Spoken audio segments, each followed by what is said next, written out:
নমস্কার মাননীয় দর্শকবৃন্দ। আজ 14ই জুন 2023 মার্কেটের সিচুয়েশন একবার দেখে নেব আমরা। যে পৃথিবীর বিখ্যাত ইন্ডেক্স আর শেয়ারগুলি কীভাবে ট্রেড করছে। প্রথমে চলে যাই আমরা ইউএস উইক্সের ডেলি চার্টে। উইক্সের ডেলি চার্ট কী বলছে? উইক্সের ডেলি চার্টে সামান্য উত্থান ঘটেছিল গতকালই এবং সেখানেই ট্রেড করছে। সুতরাং আপাতত তেমন কোনো সংকেত নেই, খারাপ সংকেত এখানে পাওয়া যাচ্ছে না। ইউএস 10 ইয়ার বন্ডেল কিন্তু একটু ঊর্ধ্বমুখী। এখানে হাইয়ার বটমস তৈরি হওয়া শুরু হয়ে গেছে, অর্থাৎ যে পুল ব্যাকগুলো আসছে সেগুলো কিন্তু আগের তুলনায় বড়।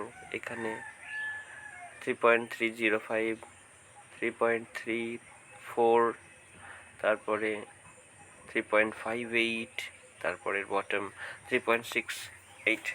এটি কিন্তু একটু আশঙ্কার। দেখা যাক ইউএস ক্রুড অয়েল কী বলছে। ক্রুড অয়েলের সামান্য রেঞ্জ বাউন্ডি আছে। ক্রুড অয়েল কিন্তু এখনও বুলিশ নয়, সেটি ভালো দিক। এরপরে S&P 500 কিন্তু ওর ব্রেকআউট দেওয়ার পরে সুন্দর গতিতে তত্তার করে এগিয়ে চলেছে। 4305-এর উপরে যে ক্লোজিং দিয়েছে, এর পরের টার্গেট যদি আমরা নির্ধারণ করার চেষ্টা করি তাহলে প্রথম টার্গেট হয়ে যায় 4495 এবং সেই লক্ষ্যে সে অবিচল দৌড়াচ্ছে। এরপরে FTSE ইউকে মার্কেটে রেঞ্জ বাউন্ড রয়েছে, এখানে কোনো রকম কোনো হালচাল নেই। এরপরে ডাউ জোন্স ইন্ডাস্ট্রিয়াল সুন্দরভাবে ব্রেকআউট দেওয়ার সুন্দর মুখে আছে এবং বুলিশ সাইনটি একদম পাকাপোক্ত হয়ে যাবে যখন 34,563-র উপরে চলতে শুরু করে দেবে। এরপরে চলে যাব ন্যাসড্যাকের চার্টে। ন্যাসড্যাকও দুর্দান্ত বুলিশ।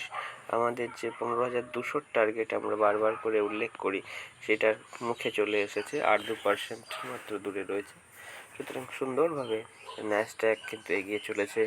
ইউএস উইক্সের পরে চলেছে আমাদের ইন্ডিয়া উইক্স। কী বলছে? ইন্ডিয়া উইক্স কিন্তু নিচের দিকেই আছে এবং সুন্দরভাবে একটি রেঞ্জ ক্রিয়েট করেছে 11-এর কাছাকাছি। ইন্ডিয়া উইক্স 11-এ এখানেও কোনো ভয়ের সংকেত কিন্তু নেই।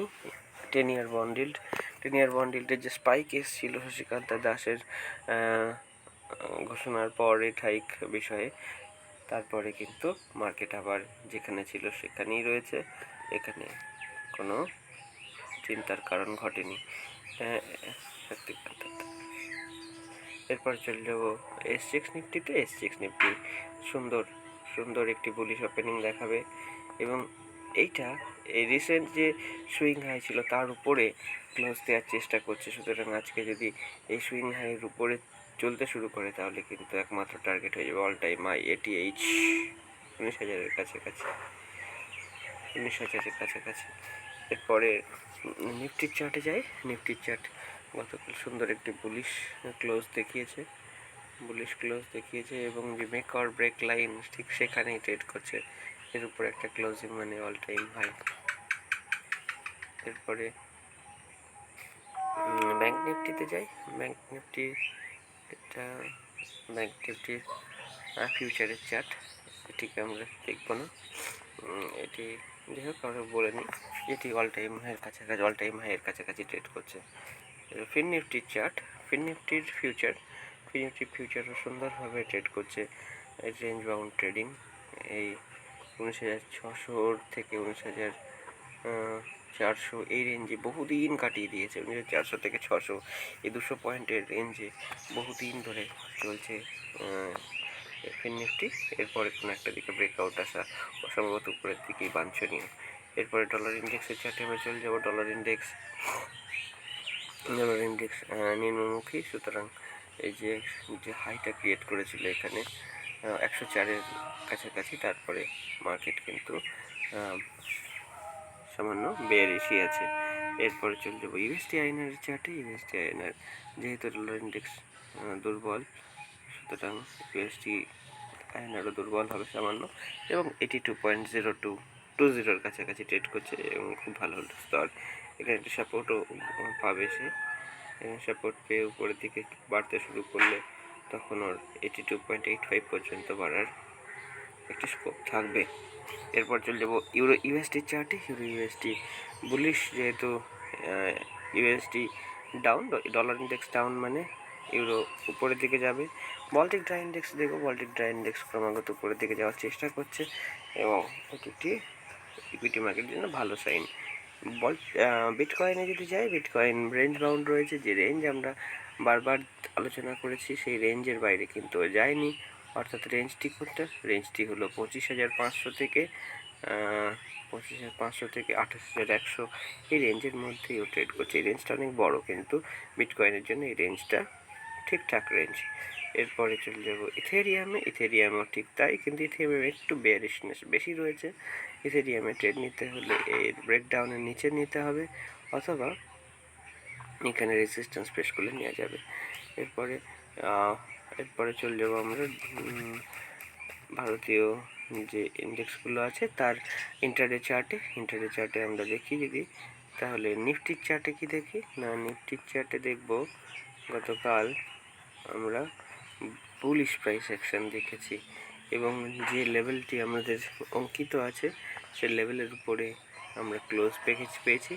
এখানে আজকে বোধ হয় 18,700 উপরে, 700-র উপরে যদি আমরা 720-র উপরে আমরা ওপেনিং দেখি, সেক্ষেত্রে মার্কেট অল টাইম হাইয়ের দিকে দ্রুত দৌড়াবে। এরপরে ব্যাঙ্ক নিফটির চার্টে যদি দেখি, ব্যাঙ্ক নিফটি সুন্দরভাবে ট্রেড করছে এবং সুন্দর একটি ওপেন ক্লোজিং দিয়েছে এই 44,229-এর উপরে। এখানে আজকে হয়তো 44,250-এর কাছাকাছি ওপেন হতে পারে এবং সেক্ষেত্রে মার্কেট কিন্তু উপরের দিকে অল টাইম হাই একমাত্র গন্তব্যস্থল। ফিননিফটি প্রায় সুন্দর একটি ক্লোজিং দিয়েছে।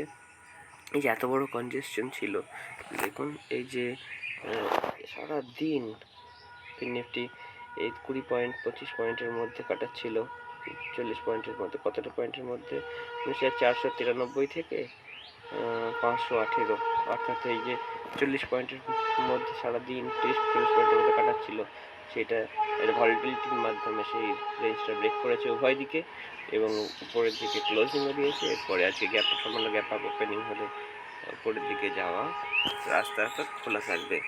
এই হলো আমাদের আজকের মতন মার্কেটের পর্যালোচনা। আপনারা সাবধানে ট্রেড করবেন, স্টপ লস ছোটো রাখবেন আর টার্গেটটা একটু ট্রেল করবেন বা বড় রাখবেন। এই আমাদের আজকের বিশ্লেষণ। আর আমাদের কাজ যদি ভালো লাগে আমাদের ভিডিওটি লাইক এবং চ্যানেলটি সাবস্ক্রাইব করে দেবেন।